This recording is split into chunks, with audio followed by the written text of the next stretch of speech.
next. We're gonna be looking at each other when we talk, and let's go back to when Nathan left Russia. Can you tell me a little When bit Nate about, left Russia, I was just a kid. do you remember the circumstances Yes, why I do. he left and how he Yes, yes. Okay, you're stepping on each other a little bit. That's Just let it go. Yeah. Yeah. Tell me what you remember about when Nate When Nate left Russia, I was just a kid, but I remember distinctly that he didn't want my father didn't want him to serve in the army, so he had he went in the army, but he had a 10-day leave, so he came home. And my father got a passport, for him to leave to go to America. He took a long trip. He went by way of West Coast. So he landed in Seattle. And what happened when he got here? Where did he go from there? Did he have family to go to? No, oh, we had an uncle here. I had an uncle, and he came to him, and he had a rough time, but he got along, and he got used to it, got a job, and they finally got married. Did he go to, is it true that he went to New York before he came to Detroit? Yes, What did he do there? we had an uncle in New York too, Do you remember what he did when he went there? a barber. Tell me the story about Nate as a barber. Well, my uncle was a barber, so he had to have a job for my brother. So he says, "Be a barber." So he gave him a coat to put on, and he got in a big, heavy-set Polish fella. He got him in a chair, and they take a shave. So he soaped up his face, and he couldn't. Let me stop and have Mr. Schwer sit down. Just watch your toes here. Come on, straight. Here we go. There's some cords right under your feet You here. okay?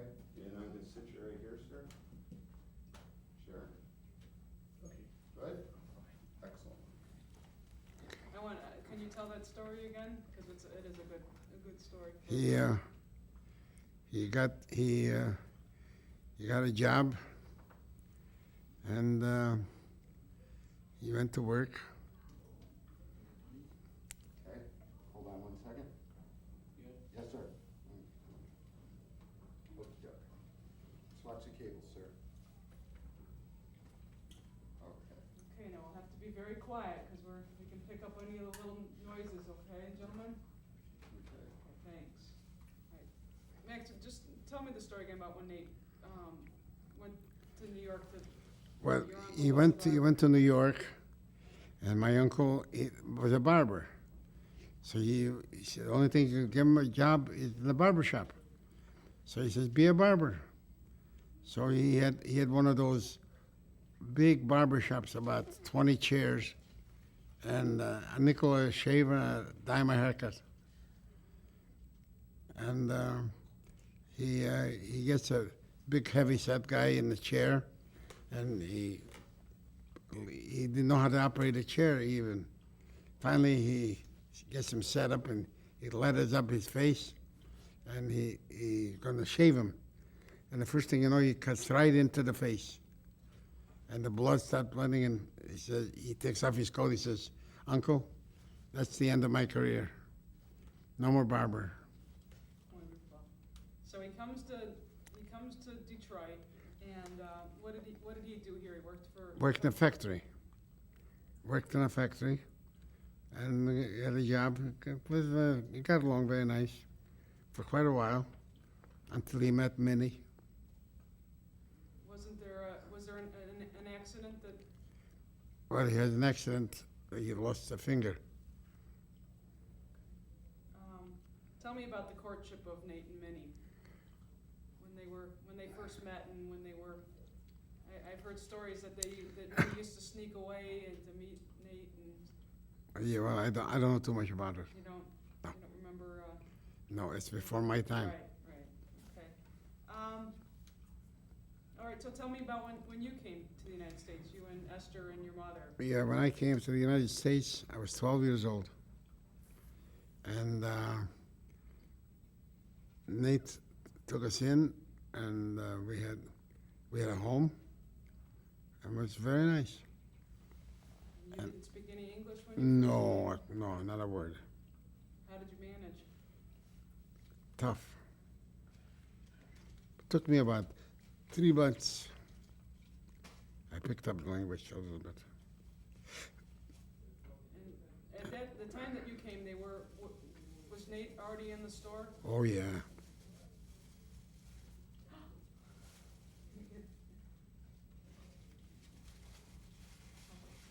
You're set. Thank you. Excellent. He was in the first store then? Yeah. Okay, tell me what you remember about the Hastings. When I came here, he just sold that store. He just sold, so I didn't have a chance to even, witness that store. However, after he sold that store, he bought another one.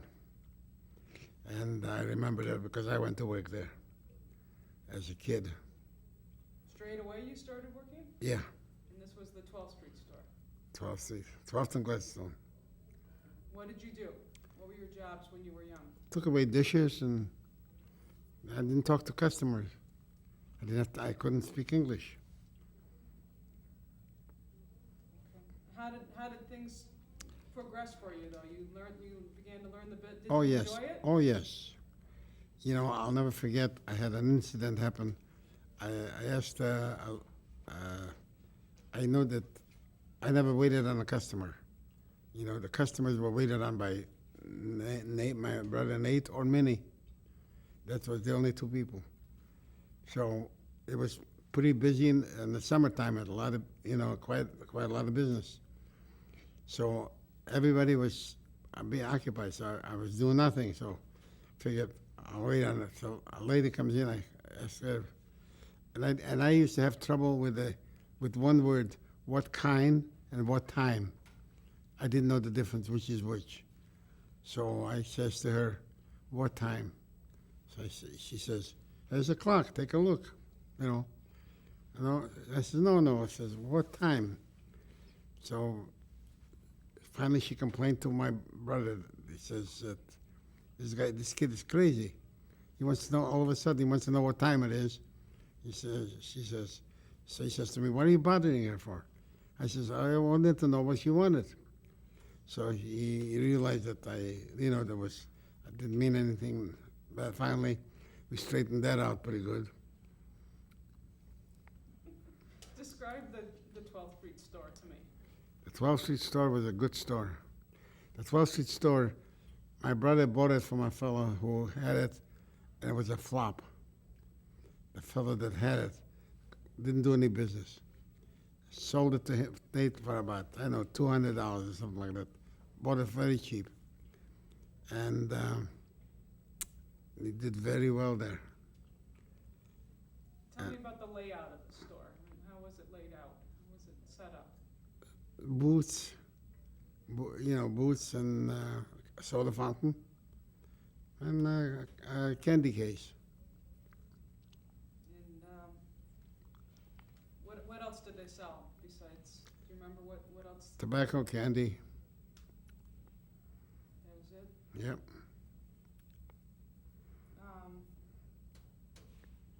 How did you and you didn't really know Nate that well when you first came over? Right? No, I get didn't. along with- I really didn't know him at all, because I as a kid when he left, and when I came, I was 12 years old already. I didn't know him at all. It was like a stranger. How was he to work for? Wonderful. How was he to work for? Yeah. No, was it hard for Oh, you? no. No? And who at that time, who else was working? Just Nate, many were working in the store. There wasn't any That's other it. family No. that came later. I was the first one. Tell me about the customers that came to the store. Well, you see, the store was like an institution, and people in those days lived differently than they live now.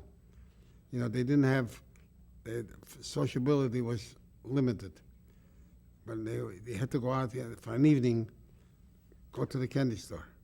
There was an evening of entertainment to go to the candy store to have a drink, and I want to tell you something. The menu was very, very limited. A plain glass of seltzer was 2 cents. 2 cents, that's what they call 2 cent plain. It was 2 cents. And that was 8 ounce. 12 ounce glass was 2 cents, was plain with flavor was a nickel. See? And there was it was tough to get used to the language because it took me a little while, several months. But didn't a lot of the people speak Russian? No, Everybody? none of them. They were all No. American Jews. Yeah, all Jews. Any characters that you remember, Max? Any No. Not any regulars that came in? Oh, a lot of regulars. I had a lot of fun with them too. Do you remember any stories? My dad told me, this might have been later, about a man that ran his business out of he would get all his phone calls from the store. Oh, I don't remember that. I knew something about it. I was too young to notice that kind of stuff. But how old were you? You worked at the store for many years, though. No, a couple years, Just a few years? How old were you about 14. when you stopped working? Really? Yep. Now, I think you told me,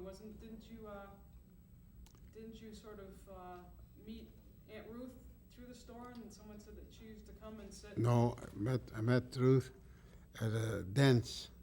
But did she used to come and sit at evenings at the store when you were working? After we started going out. Right. Yeah. Well, I met Ruth when at a dance. She was there with another escort, and it was a friend of mine. So I said, and I had a date too. So I says to my friend, I says, "You want to change dates? You know, no. It's tomorrow maybe." He says, Anyway, we got along very well. It wasn't hard at all. But she used to come and sit at the store when, No. I don't know who told me that someone said that she would come and sit there in the evenings while you were working and. Well, afterwards, yeah, later, That's what I mean. yeah. And how old were you then? How old were you? About 15. Okay. That young when you met her? Sure. Um, We got married, I was 23. and what were you doing at that time when you got married? Were you already off doing your own? I was doing something, working outside after I left the store. Tell me about the Jewish community during that time and how people lived, and we talked a little bit about why they came to the candy store. Well, because it was a form of entertainment. How much can you can't spend the money, didn't have the money. None of them had money. So you come in to the store for a nickel, you get a drink. A soda was 10 cents. A sundae was 10 cents. The expensive thing was a banana split, a quarter. 25 cents for banana split. I mean a real banana split. 3 scoops of ice cream and a full banana with everything. 25 cents. And what about, tell me about living above the store and how extended families all worked. Oh, The store. well, living above the store was nothing to me. It was a place to live. I mean, I went upstairs. I had a shift. I used to work one morning. I used to open and work till 1 o'clock in the afternoon. Then one day I come in at 1 o'clock and work till closing. I remember that. You were always available. Oh yeah. Did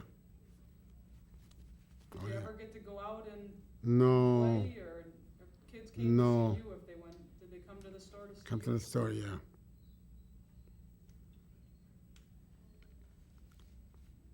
Okay.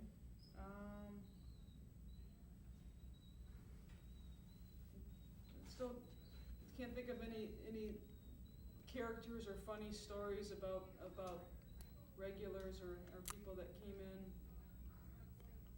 in. There were a lot of peculiar characters that used to come in, but we were used to them, you know, so it making a difference. I wouldn't remember them. How busy was the store at any time? In the summertime, it was very busy. In the wintertime, it wasn't, because they didn't use as much ice cream in the wintertime as, the summer, and didn't do drinks. So,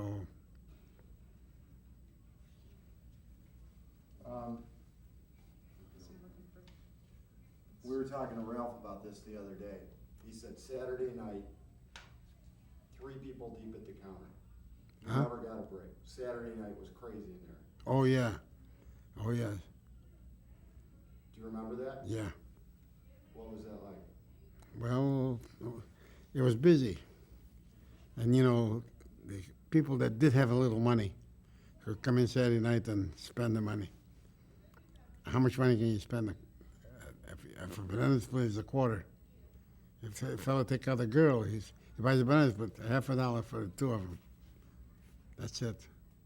Another story I remember people saying was that you never really looked at anybody's faces because you were always down with your faces and making the drinks or something. Yeah, that's true. Tell me about that. Well, not knowing the business, you try to learn. So you learn, you pay attention to what you're doing. So I was always watching what I was doing and make sure that I don't make no mistake. And what would happen if you did? Well, I was told. I wasn't really reprimanded or anything like that, but I was told to be careful.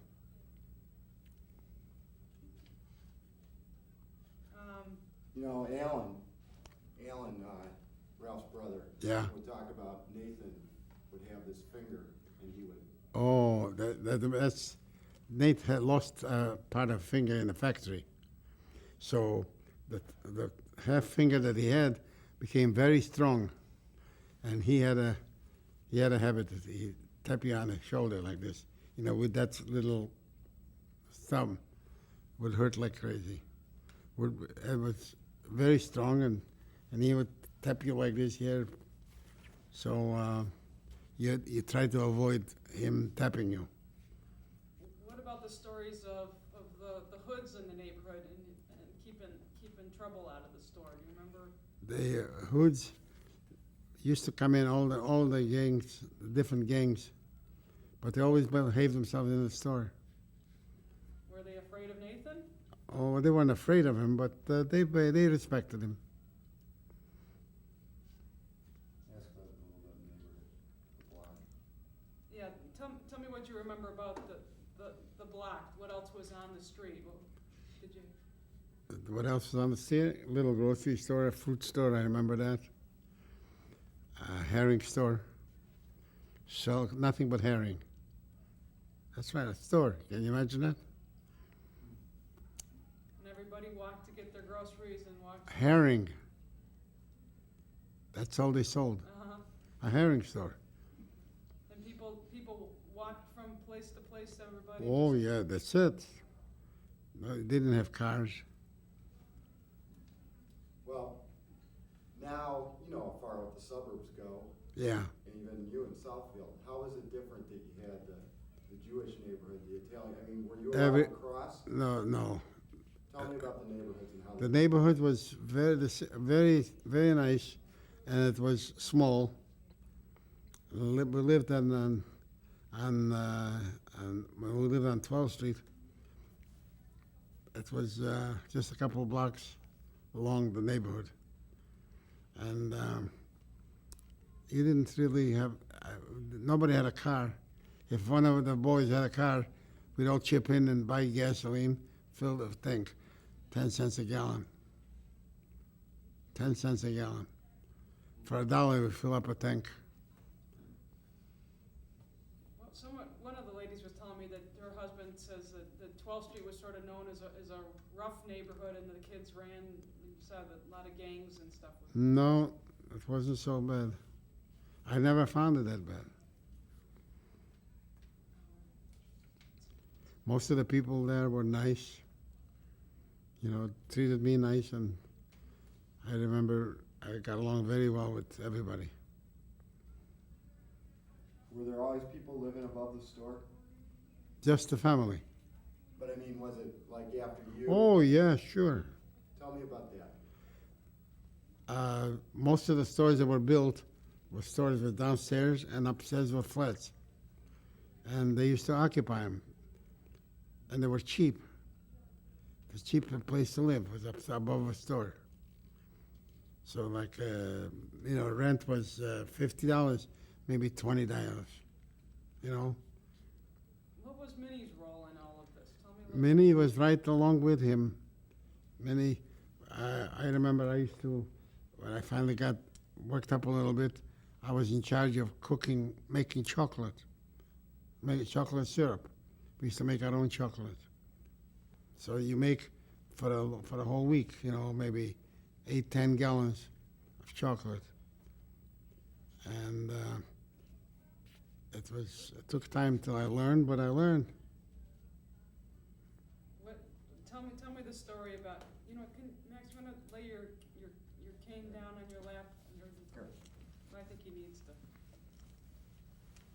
Good. The story that my dad tells us about Minnie when she would go upstairs to make Nate's steak, but she would start at 3 o'clock in the afternoon. Do you remember those days when Minnie would go up to make the meal? Minnie was not the greatest cook in the world, I mean, she didn't like cooking, but she cooked because she had to. So I wasn't crazy about her cooking, although I never complained. I ate, but many times the meal was so bad that I used to get through eating and go outside and go to the restaurant and have a meal. That's right. She was not a good cook. Her mother was a wonderful cook. How difficult was it for Nate and Minnie to take in family? How did that work out when you? No problem. We got along very well. My sister got a job right away in a factory. Do you remember Minnie being shy? Oh yes. Tell me about that. Well, Minnie was from a family of the Sukenic family. They were most of them shy people, and she wasn't very outgoing, How did she handle talking to customers then? They didn't like her. They didn't like her. They think she was mean, and she wasn't. She was a very nice person, but she appeared to be mean, but she wasn't mean. She was very nice. And did Nate ever have as far as you know, did Nate ever have anybody else work for him, or was it always? Oh, nobody. Because, do you know why? They didn't know any better. Plain talk. They didn't know any better. They know that's the only thing that I used to work, and that was it. And then after I left, they got Norman, Minnie's brother. He went to work there. Did Sam ever work when you were there? Who? Sam? Sam? Sam Sukenic. I think so. I think he said he worked there when you were there. Yeah, a little while. And only in the summertime. And what about when Hilbert and were the kids always around in the store when they were younger? Do you remember? Or? No. No, they weren't around. So was Hilbert born when you came over? Yeah, Okay. 3 years old. Where would the kids be during that time? Do you remember? They would be playing outside. What's the out of all the jobs in the store, the counter, the chocolate, the sales, the waiting on customers, dishwashing, what was the worst job? I didn't have it. You didn't have the worst job? No. What is the worst job in the store? That it was like, oh, that's the dishwasher. Well, but dishwashing was not, it's not a restaurant, you know. It was a confectionery. It was just a minimum amount of dishes. It wasn't very much. And I never minded. I used to wash it. I never thought of it as a punishment. I always treated it like it was a job. And it helped me to contact people. Did you get paid? Not for 3 years. I didn't get paid for 3 years. Nothing. Until one day, after 3 years, Nate asked me, says to me, he wants to give me some money. So he gave me a couple of dollars. I really didn't want it. So I didn't ask for it. So he paid me, I think it was $3 to start with, $3 a week. And that was it. This project that we're doing, if you could, a message that you would want to tell your grandkids and great-grandkids and great-nieces and nephews about what Sosin Stoda meant to you, what would you? What it meant was a means, a livelihood. Number one, it was very important. And the fact is that also, in my position as just a newcomer, I had to have contact, and it gave me contact. So that's what made it so great. What did it mean to the community? Nothing. You don't think that? No. What about all these people out here wanting to tell stories about? Well, a lot of friends, you know, that used to like me. I was popular among the boys that time. So they used to have friends who come over to the candy store. They'd like that. The more they came, the better they liked it. Gangs, bunch of fellas used to come in and hang around the store. So in the meantime, they have to buy something, you know. Didn't have the money. They bought whatever they could.